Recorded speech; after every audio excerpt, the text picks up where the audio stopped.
Britain's finest unit for forensic investigation,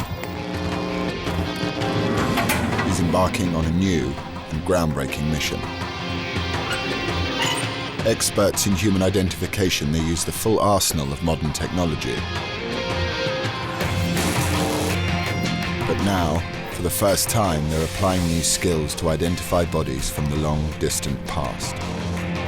It's very exciting for us to be able to take the skills that we use on a daily basis and apply them to look at historical skeletons to see just how far we can go. Forensic anthropology, facial reconstruction, and painstaking research will be used to open new windows on history as dramatic personal stories emerge from long forgotten bones. Historical research is allowing me to investigate people's experiences at different times throughout history. He certainly had a nasty crack to the top of his head that could well have contributed to his death. So we've got the face, the facial reconstruction, and we've added some textures. Fantastic. That is just superb. The latest case surrounds the heavily scarred skeleton of a woman that has puzzled historians since it was excavated by the Museum of London in 1992. It's just horrendous. That must have been so painful.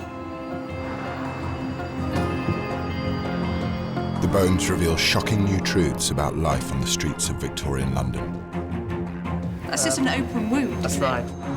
And the case takes a dark and dramatic turn. Men, I'm afraid, will find children sexually attractive. Can they piece together the woman's identity and discover why she was left in an unmarked grave? This one doesn't add up. Oh, this is a mystery, isn't it? The cold case team is heading back to one of the darkest chapters of the 19th century.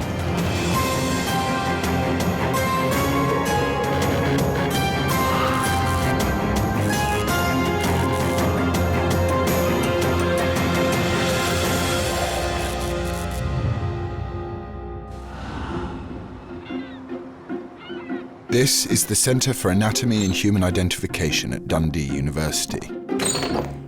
Professor Sue Black will carry out the initial observation on this mysterious skeleton with her colleague, Dr. Xanthi Mallet. Go on then. We have KCW 1211, excavation site of specimen burial ground located in Borough, central London. Oh, I know Borough. Do you? Yes, I know Borough. I used to cycle round Elephant Castle roundabout. Okay. In another life. At this stage, they have very little information. Oh, it's very heavy. But as they lay out the bones, it's clear this skeleton has a story to tell. Oh, there's lots of interesting things going on in there. Good. The gender and age quickly become apparent. Everything about it shouts female.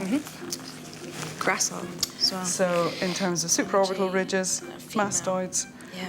nuchal lines. You can see just the edge of the epiphysis there. It's not finished growing. So that puts her down into the 20s category quite comfortably. By measuring the long bones of the leg, they can estimate this young woman's height. That equals 4'7". Yeah. Tiny. Absolutely tiny. But the most dramatic aspect of her skeleton are the scars visible on almost every bone of her body. We've got significant evidence of an infective situation, right. which is throughout the body, very prominent within the skull. We've even got it on the back of the manubrium. So it's just following absolute textbook syphilis, the whole thing. Look at the thickness of it. Syphilis was once one of the most feared bacterial diseases in the world. Arriving in Europe around 1490, it once affected up to 15% of the British population. It's just so heavy because there's been so much bone alteration and deposition. That must have been so painful. Okay, female, young adult, very, very, very short. Very, very, very short, with syphilis. She's just a little small young adult. And at the same time, what you've got is superimposed upon this, the horror that would have been syphilis. The fact that not only has her bone been eaten away and the pain associated with that, but the disfigurement that comes with it as well. And the disfigurement that comes with it is a cruel disfigurement because preferentially it wants to go to your face. It's not the kind of face that children would happily look at. It's the kind of face that children would cry at. And that's quite sad for someone who's so very young.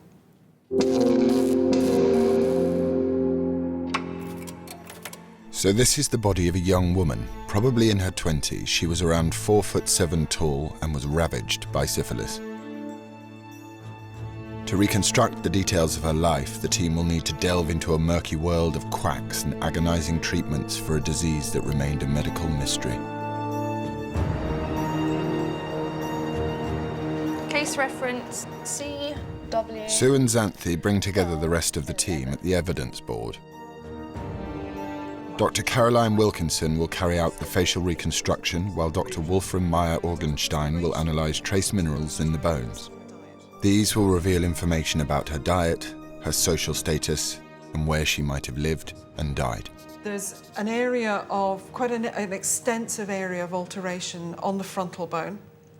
The other area where the changes are most extensive are down at the lower end of the lower limbs. And this is a fairly typical pattern for syphilis, which is quite far advanced. It's not the stage of syphilitic change where the face is eaten away in terms of bone. There may be a little going on the nasal bones. On the nose. What those photographs also show is extensive bowing on the legs as well. I think that's probably as a result of rickets. So I think we've got a dietary deficiency in there as well. And then you would say basically somebody from a whatever lower social status. Yeah, I think that's probably true. Presumably the archaeologists will be happy about the dating and the location. You need to go and find out. The You need to go and context, find out again. any artefacts associated with her, anybody else in that vicinity. Is she on consecrated ground or not? Yeah. All of those sorts of things. Yep. In terms of hard evidence, all they have is a set of bones, but they're a doorway into the story. And for Sue Black, that's the beauty of the challenge. She was dealt a fairly mean set of cards. It wasn't a good hand she was given. If you just looked at it as being a skeleton, and nothing more than a skeleton, then you're just not seeing below the surface. And everybody, every single person has got a story. And it's our job to try and find the story. And the more we can personalise that person, the more we can feel we get to know them. Xanthi's job is to go in search of historical clues about who the woman was and what kind of life she had. The trail will start in London, at the site where her body was discovered. Facial reconstruction expert Caroline Wilkinson often has to deal with badly damaged skulls when trying to rebuild a person's face. Caroline and I have known each other for a number of years, and I actively sought to take Caroline to Dundee because she has a skill set that I am not aware that anybody else possesses. She is the best at what she does. So that anything that comes into here that involves faces, it's Caroline, because that's her area, and nobody will beat her in that. But the diseased head of our woman will pose a unique challenge. Before Caroline starts work on the reconstruction, she examines the skull with her colleague Caroline Needham.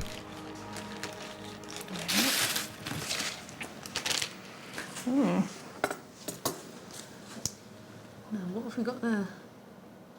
We need to know about these nasal bones because there's quite a bit missing. And that would obviously have an effect on what her nose is going to look like. Well, this is an interesting skull because it's clearly got some pathological condition that we need to take into account with the reconstruction. Things like syphilis can affect the shape and form of the soft tissues of the face. So we need to assess the severity of it, how long-standing it will have been, how long the person had it for, so that we can make a best estimate of how that would have affected the features of their face. I always enjoy reconstructions where we've got more of a challenge, and it's nice to be able to show conditions, especially conditions that we might not necessarily see in contemporary population in an archaeological investigation. With the visual examination complete, laser technology creates a detailed 3D representation of the skull. The laser scan will be used as a base on top of which the complex layers of muscle and tissue can be added. But it will be a few weeks before the unique face of our woman starts to emerge. We all have the same muscles on our face, but because each skull is a slightly different shape, one skull may be thinner and longer than the other, another may be fatter, and so once you model each of those muscles in place, then you will automatically get a different face shape with different proportions because it's the skull that dictates the muscle structure.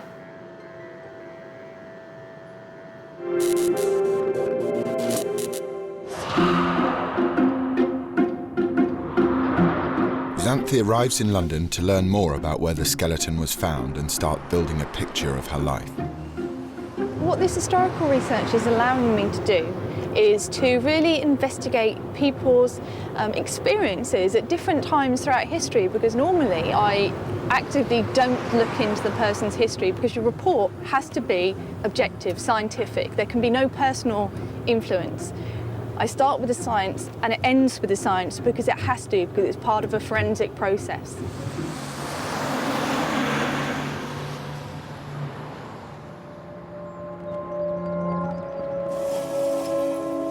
Tucked away in a back street of Borough near London Bridge is a burial site known as Crossbones. This was the last resting place of the young woman. Xanthi is here to meet Adrian Miles from the Museum of London, who excavated the body in 1992. The site was actually underneath this big brick building here, which is an electricity substation that was built as part of the Jubilee Line extension. So you wanted to excavate the site before that building was actually placed? Yes. Okay. I think we had 6 weeks to do it in total. 6 weeks? What happened to this site after you excavated it? Did you remove all of the remains? All the remains from underneath the building were removed. The unexcavated areas still have the burial ground. So this all has... We are now standing on untouched burial ground, yes. There are several thousand burials beneath our feet. Us. There's a theory that it was a single women's burial ground, prostitutes, basically. By the period that we're excavating at, it's very much the poor ground for the parish of St Saviour's, in that the people who would be buried here would be the poor of the parish, bodies found in the river, people from the workhouse. So people who couldn't afford to pay for their own burials. The history of the site immediately suggests this woman came from a very poor background. All the burials were in coffins, but they're of the poorest standard that I've ever seen. Really? You're looking at reused wood. It's probably cheap wood that's coming off the docks. I mean, there's a couple of photos here from the excavation as we were... Very tightly packed, obviously, aren't they? Yes, very much so. Not only are they tightly packed horizontally, they're also up to 9 or 10 deep. Really? So this whole ground basically would have been 8 or 9, 10 deep in coffins. That's basically what you're walking on with some soil over the top? Yes, and not a lot of soil. Really? And how far down was the young woman we've been talking about? Within a metre of the top of the excavation. So she was a fairly late... So she would have been one of the latest burials that we dug, yeah. Is there anything that could help us really pin down a date or at least a time specifically when she might have actually been interred? The burial ground closes in October 1853. So we know it's obviously previous. So it must be pre that. Yeah. Given the intensive use of the burial ground and the amount of burials that were going in, you wouldn't have survived in place long. Yeah. Maybe as little as 10 or 20 years. So really from post-1830s, really? Yes. 1830s to 1853? Yeah. The Crossbones woman was clearly not among those benefiting from the burgeoning wealth of the Victorian Empire. At that time, the Borough area of London was a slum, filthy and overcrowded. Having learned that the woman was most likely buried around the mid-19th century, this gives the team a window in which to research historical records. The Victorians are known for keeping detailed population registers, but could the young woman be among the names? Xanthi has come to the London Metropolitan Archive to meet Dr. David Green from King's College London. We found this young woman. She's in an unmarked grave. I was really hoping you could find a potential name for her. Is that something you think you could do?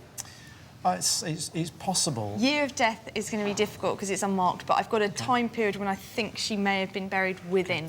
Yeah, we could look at burial registers. Yeah. Each parish kept a burial register. All right.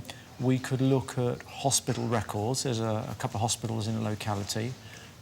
There's also a workhouse in the locality, and if she was poor... Yes, she was, yeah. Well, she may well have died in the workhouse. She was very poor, and interestingly, we know that she was suffering from syphilis. I don't know as yet whether she's been treated for that, but certainly she had medical conditions, so that might be a good place as well. Well, those would be the three places I'd start. Once we've got a set of names, we might even get an age. Let's see what we can find. Give it a go. We'll give it a go. Over the next few weeks, David will look through hundreds of records from the borough area. He will cross-reference the results of the team's forensic investigation with hospital and burial records. It's a long shot, but can he put a name to the skeleton?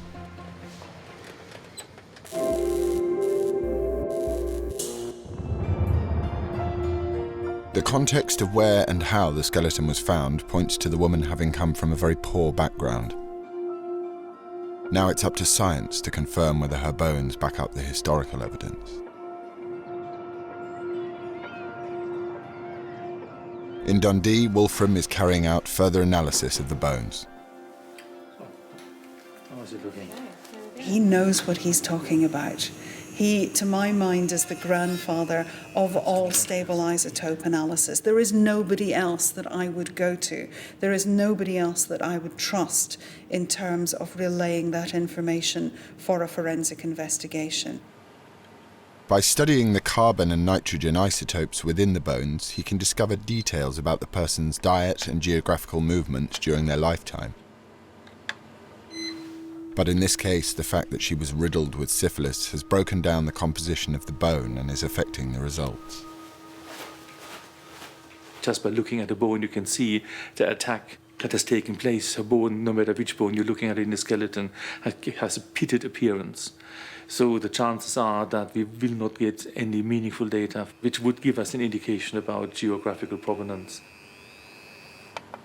Although he won't be able to reveal the woman's geographical movements, Wolfram has been able to uncover vital information about her diet.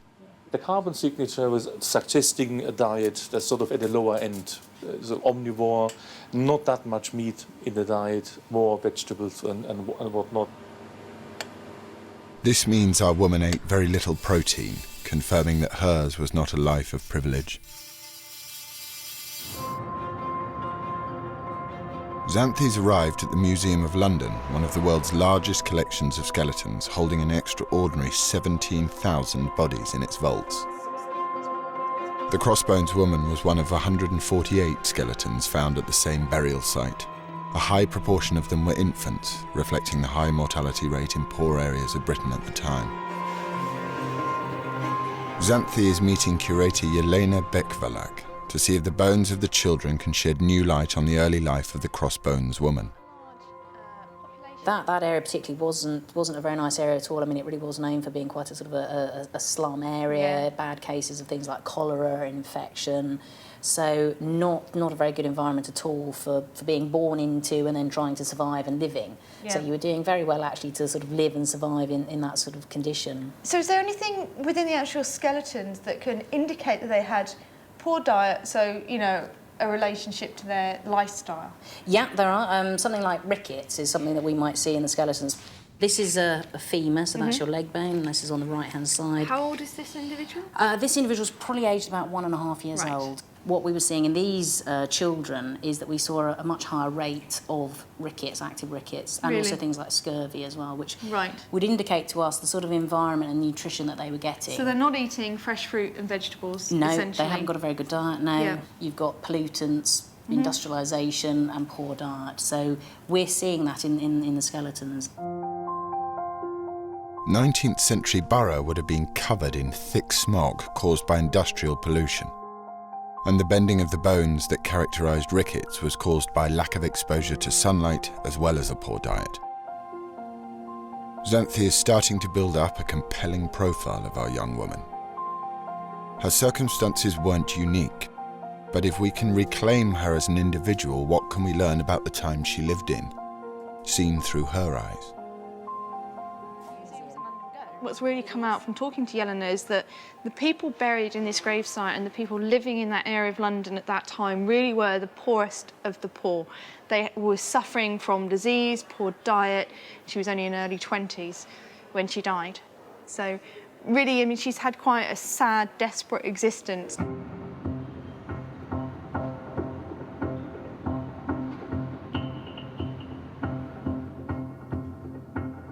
Back in Dundee, Caroline is starting the facial reconstruction. The first thing that we do is to build up the muscles of the face one by one onto the skull. So we have a database of pre-modelled muscles. We import each one and then alter it to fit the new shape of the skull. Each muscle will give the shape of the face at that point. So the skull dictates the muscle structure and the muscle structure dictates the overall facial appearance.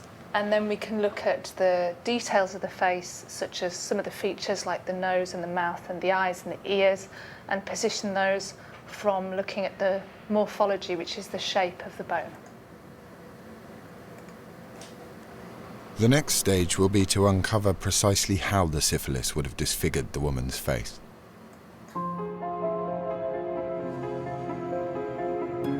With the different areas of the investigation having made good progress, the team reassembles at the evidence board.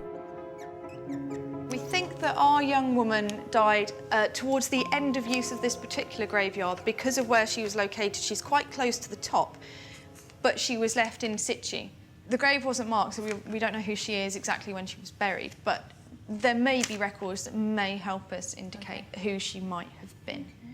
The team now turn their attention to finding out how this young woman caught her disfiguring disease. We're not talking about congenital syphilis here, are we? No. We're talking about sexually transmitted Yes. syphilis. Because if this was congenital syphilis, that means, you know, it was passed to her from her mother. Yep. Then the effect as the bones and the teeth are growing, they are deformed. Congenital syphilis shows specific symptoms, the most obvious of which are notches in the teeth. The crossbones woman's, however, tell the story of syphilis caught through sexual contact. The syphilis comes at a later age. The bones and the teeth are already formed. You're looking at an after effect, if you like. And so with the lesions that you have in the forehead, it's a taking away of bone and a laying down of new bone. It's not a malformed bone, if you like, in terms of its development. And so this has to be sexually transmitted. I agree with that, yeah. I think the next thing that we have to do is go back to the clinicians. Mm-hmm. Yeah. So I think you've got to go and speak to them about how long will she have been infected by this to get to this level of a presentation. All of treating her almost like a patient. Yeah. Yeah. But I do think we can quite happily ignore this as congenital syphilis. This has to be sexually transmitted. Yeah. Everything points to the fact that we're looking at somebody who's low socioeconomic status. She has a sexually transmitted disease. So it's not painting a wonderful Victorian Christmas card scenario for her. It's the much more gritty, realistic side of where do I find the next meal that will keep me alive.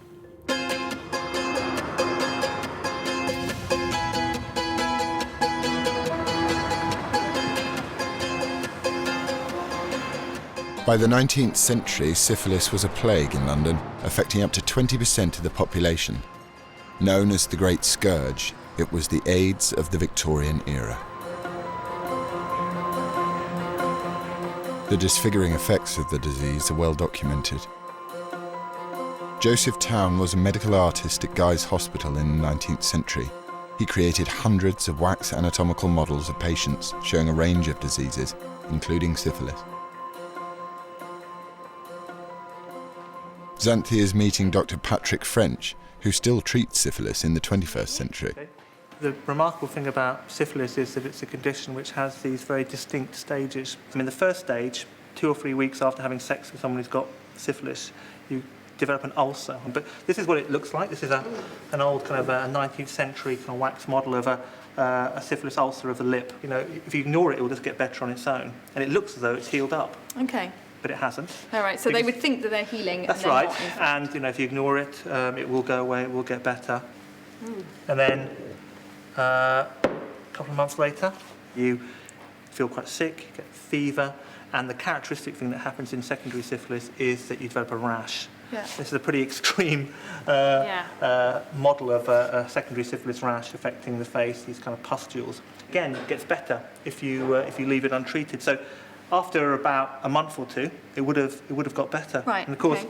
she'd be living at a time when there are all sorts of illnesses going around. absolutely. And if you had something that didn't get worse and you got better from, you would then just ignore that. Yeah, of course. And then a large minority of people, maybe about 40% of people, develop tertiary syphilis. And there are three sorts of tertiary syphilis. There's syphilis affecting the heart, syphilis affecting the brain, which sometimes can take decades to occur.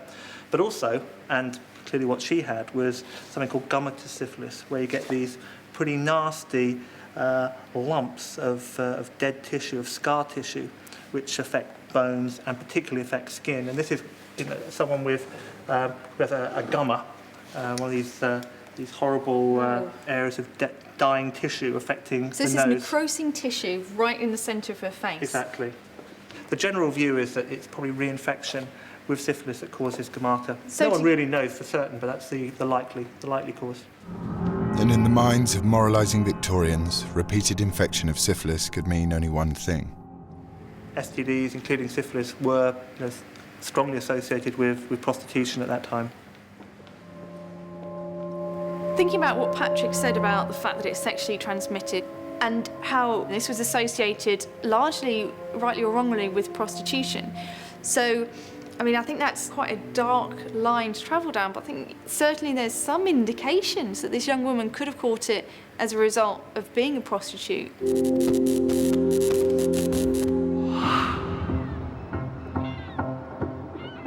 Now the team has more information about how the disease would have affected the woman's face, Caroline can start adding the scarring to facial reconstruction. I'm now trying to add the disease process, the syphilis, so that we can see the lesions. And I can make the skin layer transparent so that I can see the bone beneath, and I can use the lesions on the bone to tell me where the lesions on the soft tissue will be. So I've just been positioning lumps of clay over the surface of the skin, coming through the skin, that are related to the lesions on the bone. And then we can go in, and once we've got the position correct, we can alter the details so that we can see more of these type of lesions and more of the destruction of the soft tissues. Slowly, she's coming back to life.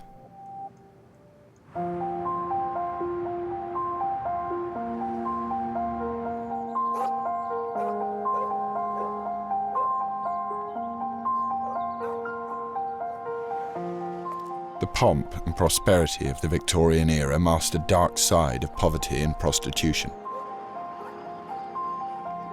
Unless you were born or married into wealth, 19th century London could be a harsh place for a woman.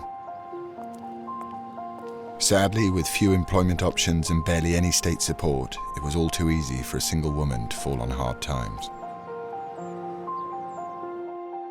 Many found themselves trying to gain entry to the refuge of the destitute. Founded in 1806, it was a charitable alternative to prison for petty criminals who the authorities thought could still be reformed. Xanthia's come to the Hackney Archives in London. She's here to look at the details of people who applied for entry into the refuge of the destitute. The entries reveal just how many young women turned to prostitution. Number 68, narrative of Mary Harris, 18 years of age, of Bath. Her father and mother died when she was very young. About 3 months since, she was enticed from the service of a Mr. Levy, Westcott Street, Bath, by a gentleman's footman and brought to London. He forsook her a week after the trial in town, and as she has been a prostitute in the house to which he brought her till about 1814. I read the petition of Sarah Wade, 18 years of age, of St Saviour's Parish, Borough. Before she became a prostitute, she lived a servant with a Mrs. Beaumont, a foreign lady, upon whose leaving England the petitioner was left destitute, when she was seduced by some young women who persuaded her that she might earn more money by prostitution. On account of disagreement, she left her father and has since been a prostitute. All of these women, even though they're only young, they're only 17, 18 years of age, are really at the stage of desperation where they need somebody to help them. I mean, this is, their last hope. But if that last hope of refuge failed them, then prostitution was often the only option. It's very plausible the Crossbones woman too survived by these means. Xanthi has discovered that the burial ground where her body was found had a long association with the profession. In the medieval period, the area around the burial ground was owned by the Bishop of Winchester. He licensed prostitutes who became known as Winchester geese. When they died, they were buried at Crossbones. To this day, people tie names of so-called single women known to have been buried in the area to the gates. It has become a shrine to their memory.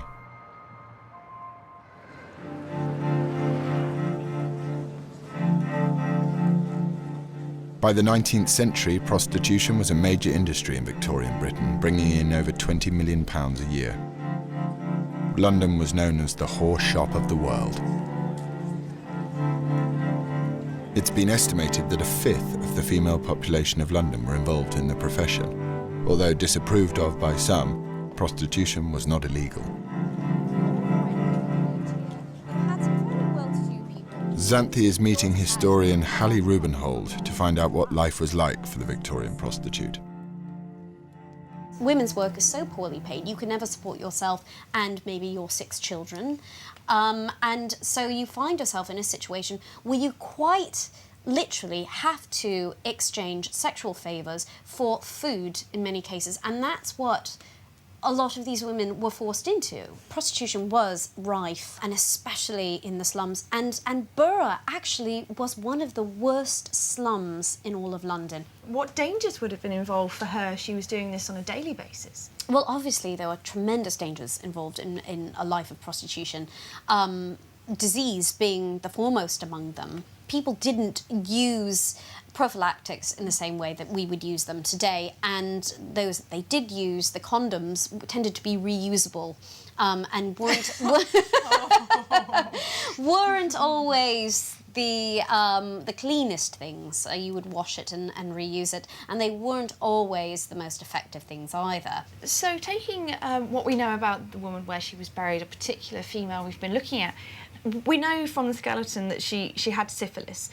Was that a common problem for prostitutes? It most certainly was, and actually the lowest prostitutes were generally those who had contracted syphilis and they were on the way out. So she would have been in that very possibly lowest class of prostitutes. Yes, it's where prostitute meets beggar, basically. So really destitute, and these are the people who generally were found dead the next morning in the alleyways, having frozen or starved or died of whatever illness they were suffering from.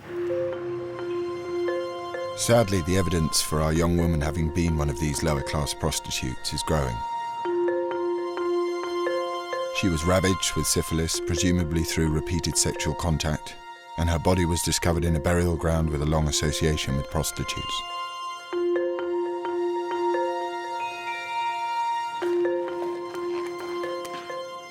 But what can the woman herself tell the team? Sue is putting the skeleton through a very 21st century examination to see inside the bones.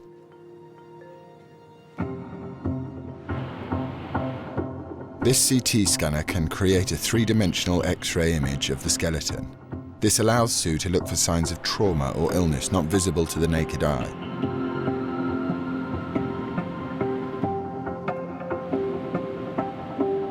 And the data has revealed some information that will take the investigation in a new and horrifying direction. We'd felt that by looking at everything that we could find on the skeleton, she was probably into her 20s. The X-rays tell us something very, very different. If you can see, there's a very well-defined line passes across there, and there's another one that passes across there. And that tells us that that growth, that fusion that's happened there, wasn't that long ago. So I think in terms of putting her into her 20s, I'm afraid we were making her a little bit older than she probably was. I think it's more likely that she was a late teenager, so that she may have been 17, 18, perhaps even 19 years of age. So in some ways it's really even sadder that what we're looking at is a teenager racked with the amount of disease that we could see apparent on her skeleton. And she's actually a whole lot younger than we thought.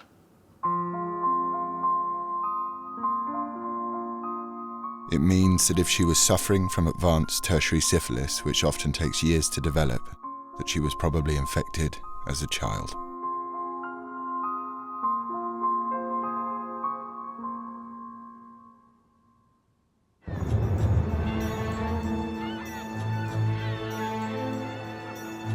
Sue calls the team back to the evidence board to discuss the disturbing discovery that this isn't the body of a woman in her 20s. We didn't expect to see anything terribly interesting in the CT scans. We thought we might pick up some Harris lines and other things.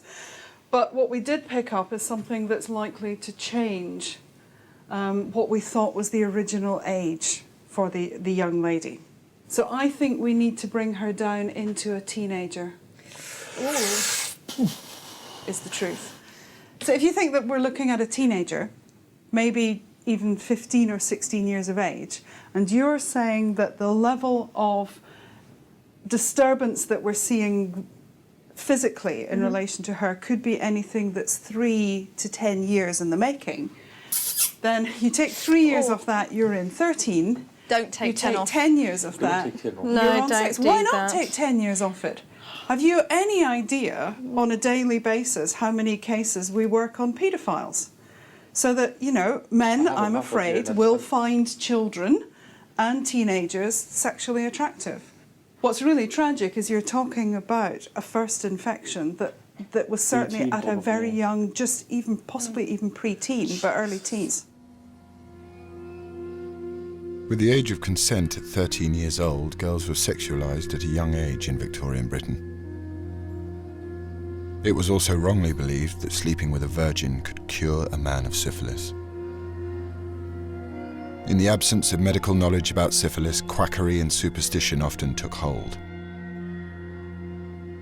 So for the Victorians, the syphilis that seemed to go away and then came back and seemed to go away and came back must have been a really difficult thing to try to manage. When you have this lack of knowledge and lack of understanding of why something occurs, how it progresses, how to stop it, you are in many ways open to the quacks. There will be an entire raft of treatments that will have no effect whatsoever, and there will be those that just become myth. For people who can't even afford those remedies, what else could I try that might try to save me? It's a desperation element.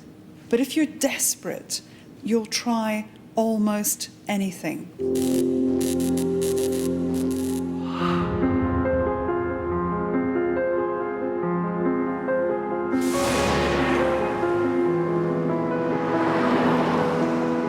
Xanthia's returned to London to discover how the Victorians tried to cope with a disease that was so little understood. At the Science Museum, she's meeting Julie Peakman, who has researched Victorian treatments for syphilis. So what we've got here are some of the treatment bottles. That looks like a lotion or a cream which might have been applied to the skin. Right. And there are also treatments which can be ingested. So this is a mercury-based treatment. Now, I'm looking at this vial here and it says mercurial cream, poison. So this is obviously a very poisonous treatment. It was a poison, but mercury was thought to be the best cure for syphilis. Mercury was believed to help expel syphilis from the body, but the hideous side effects were well known, as illustrated in this Victorian cartoon. On the left-hand side here, we have a man who's purging and being sick into the bowl, and that was one of the symptoms of mercury because it was a poison. Yeah. Spitting and salivation was very important. One of the effects was balding. As you can see, this man in the chair here having his head attended to by one of the hospital interns. Would you lose your hair in patches or would you lose it all over? It'd drop off rather like with chemotherapy now. As the toxin starts to work, it would start to fall out. So, because I think you'd lose patches through the syphilitic change, wouldn't you? Because you've got the pustules on your head, but then the mercury would cause you just to about lose finish you off, yeah. all your hair. All right, okay. And as you can see to the right here, this man's having his teeth seen to, and that was another problem, that the teeth fell out. Not only did the mercury do nasty things to you, it was also expensive. So if you were poor and suffering from syphilis in Victorian London, you had little choice but to throw yourself on the mercy of charitable hospitals, some of which had wards for the condition. Only one, the Lock Hospital, was dedicated to treating venereal disease, but getting in was no easy matter. She would have had to plead her case to access that hospital. She would. You had to go through the governors to be accepted, and they would have had to vet her and see her as a person that they would have wanted to support. But even if our woman had managed to gain access to mercury treatment, would it have had any positive effect?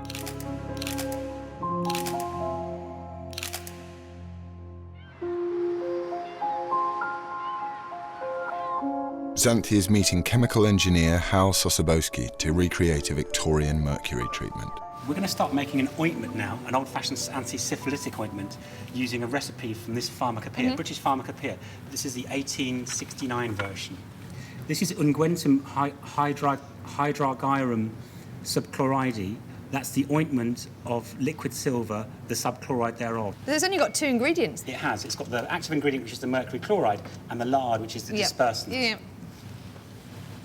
So this is mercury 2 chloride. This used to be called corrosive sublimate. And the reason this is so toxic is it's got mercury ions in it rather than elemental mercury. And mercury ions are A, very soluble in water, and B, are just the right form to do damage to cells by damaging the enzymes. And you just need to make sure we don't breathe any of this in, because this really is hideously toxic. Not healthy at all. So as you can see, there's the 2 parts of the ointment. So this would be sort of what you'd be given by the apothecary, the chemist of the day, the pharmacist, and that would be spread on the pustules. So if I rub this onto my skin regularly as a treatment, what would the effects be? Well, you couldn't have designed a better way of getting mercury into the body in its worst possible form. And what would happen is the patient would be absorbing mercury into the bloodstream effectively, and therefore they would get the bleeding gums, the irritability, the amnesia, perhaps the depression, all associated with mercury poisoning. So this is a really bad idea? Incredibly bad. OK. If we were in Victorian England now, this would be one of the treatment for syphilis then. But did mercury have any medicinal value at all? Well, there was some evidence in stage 3 syphilis. It was spiricidal, i.e. it would kill the bacterium that causes syphilis. By that point, you'd certainly reached the point of no return. Right. And because there was no penicillin at that time, once you got it, you got it. So all it did was slow down. There was no cure for syphilis. Right, so there we are. Nice. Although mercury couldn't cure advanced syphilis, it could have given the sufferer like our woman some relief. It may seem ridiculous that people would have inhaled mercury or rubbed it on their lesions or taken it as a pill, but it could be argued that we use treatments that are equally as damaging now. If you think of chemotherapy, we know it has beneficial effects, obviously, but the harmful effects are clear to see.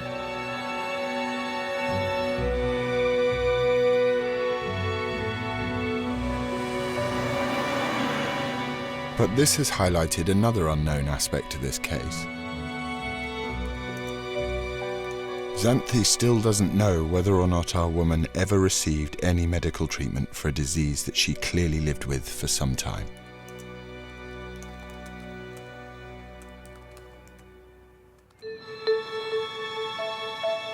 Archaeologist Fiona Tucker might have the answer. Fiona has been analysing skeletons from the Victorian era for traces of the mercury treatment. One of the skeletons in her study is the crossbones woman, and the amount of mercury in our woman's bones is significant. In your opinion, did she show signs of having mercury treatment and poisoning in her skeleton? On the ICP-MS test, which measures the elemental makeup of her bones, we found 7.33 parts per million of mercury, which is substantially higher than both modern levels, where you expect about 0.05 parts per million, because we don't come into contact with mercury much in everyday life anymore. And other individuals from her period who I looked at who had 1 to 1.5 parts per million, which I think in an age where mercury was much more prevalent would be a reasonable amount to find. Her raise level suggests she came into contact with a lot more mercury during her life. Is there anything here that indicates that she was having mercury treatment from the actual bones? The thing it seems to have affected most often is the teeth. That's something we have from historical sources, that mercury weakens teeth and can make them fall out. And she does have particularly poor teeth for her age in terms of tooth loss and dental care. I think this girl had it a long time and it was very serious, but she was living with it. The pattern of healing suggests that she was living with it for a long time, and I think it's unlikely that it killed her. Despite her poor background and advanced stage of syphilis, it appears our woman did manage to access mercury treatment. Her bones also show signs of healing. I've got a slightly more optimistic impression of the kind of society in which our young woman would have been living in. I mean, she had syphilis, it is a debilitating disease, but she had managed to access some treatment. Obviously, there was no cure, but certainly I'm fairly sure now that she didn't die of syphilis.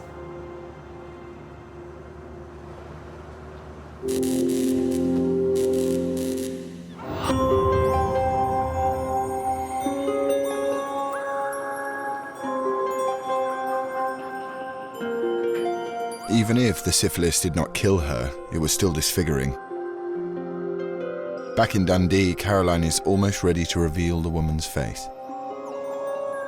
What we have now is the surface shape of the lesions as well as her face shape. What we need to do now is to take those lesions and add texture to them so that some of them will become transparent, so they'll be fluid filled. Some of them will be more hard and scar-like, and that's where the texture comes in. It gives it a more realistic surface. So she's going to look less like her face is made of porridge, which is what it looks like now, and more like she's got syphilitic lesions. Well, we can take this reconstruction that we have with the syphilis and we can try and depict her as she would have looked without this severe disease.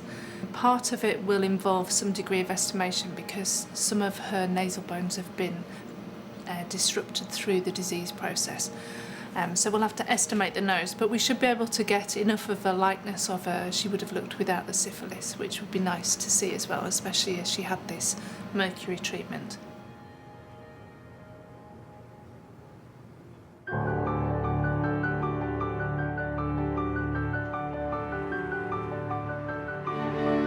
Xanthi has one last crucial job to do in London at the Metropolitan Archive. For the last few weeks, Dr. David Green has been going through 19th century records for the area around Crossbones Cemetery.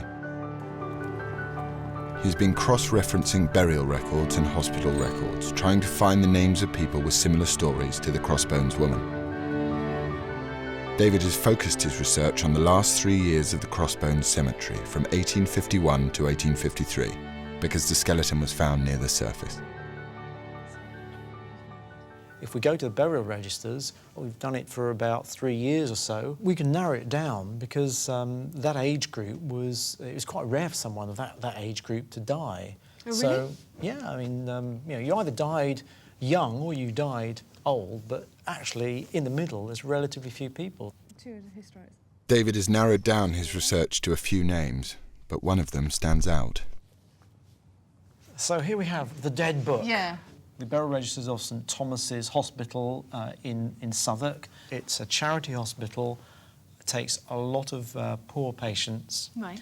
And if she died in hospital, then it may be that she's in here. Oh, okay. We went and looked at the ages of people who died, and here we have this woman called Elizabeth Mitchell.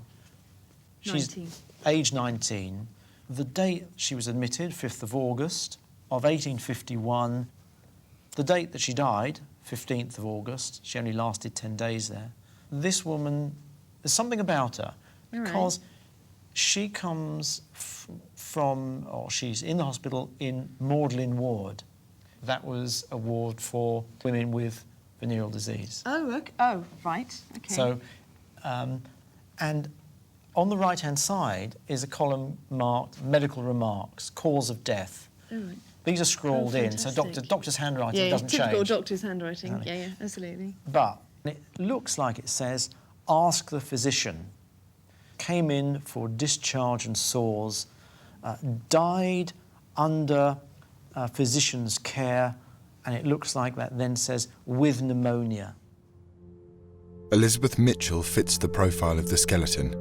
Aged 19, she came to St Thomas's syphilis ward for treatment of sores and discharge, but died on the 15th of August 1851 of pneumonia. Next, David looks at the burial records of the parish of St Saviour's, where the Crossbones Cemetery was located. Well, here we are in August of 1851. We know that she died in August 1851, and there she is. Yeah, number 2090, St Thomas's, as you said. 22nd of August, 1851, 19 years. Is that Mr Day is the minister? Mr Day, the minister, buried her. So she went from the hospital and was buried by the parish. Her abode was St Thomas's Hospital, so they didn't know where she lived. Oh, right, OK. I don't know why, but for some reason, I kind of got a feeling about this woman. I think she's a possibility. Oh, that's quite exciting. That's exciting. Not for her, but for us. Yeah, fair enough. Yeah, historically, it's quite exciting. Historically, exactly.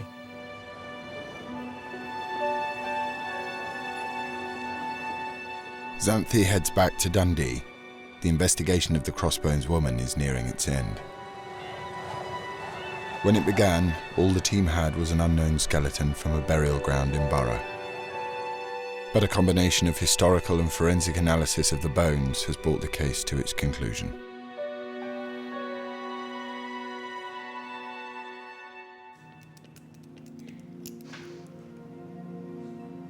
The team gather for the last time at the evidence board.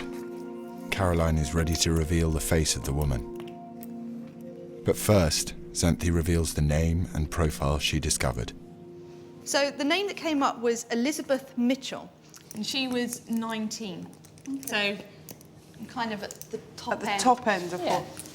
19's not an issue. It's at the top end of a possibility. She was admitted to Magdalen ward, which is known as the foul ward. So anywhere where the venereal disease known as the what? Foul ward. In St Thomas's Hospital, which is why we have records that...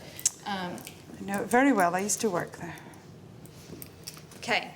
In the records from the hospital, it says she died of pneumonia on the 15th of August, 1851. Okay, So that secondary. makes sense. No, that makes perfect sense. Yeah. The records show that she was later buried in the parish of St Saviour's, which is where the Crossbones graveyard is. Okay. Got some documentary evidence of somebody like this girl who may have had similar treatment in this period of time in this area.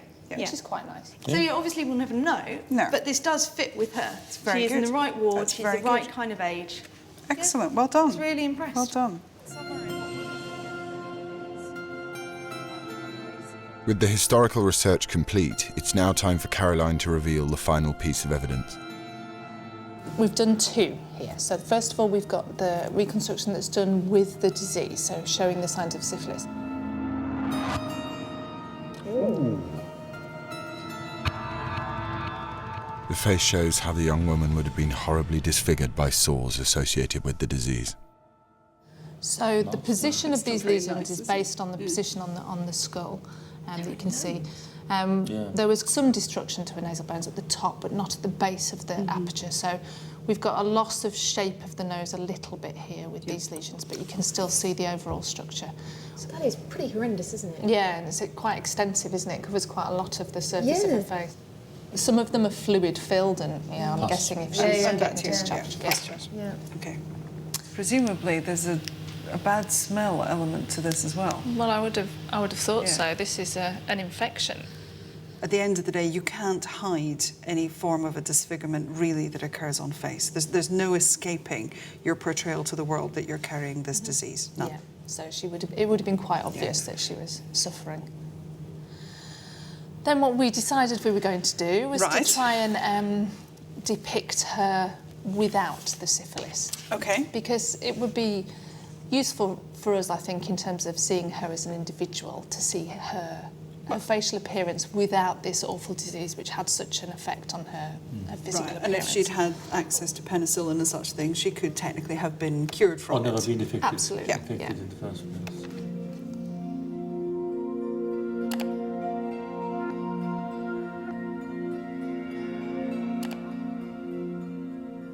We had to obviously estimate some areas. So the nose, for example, because we've lost some of the nasal bones, is an estimation. But certainly her facial proportions will be accurate, and the details of the mouth is the same as with pretty face. I know you don't seem to think so. Yeah, I think she's quite pretty. I think that's quite a Do pretty you? face. See, I was a little bit disappointed by her.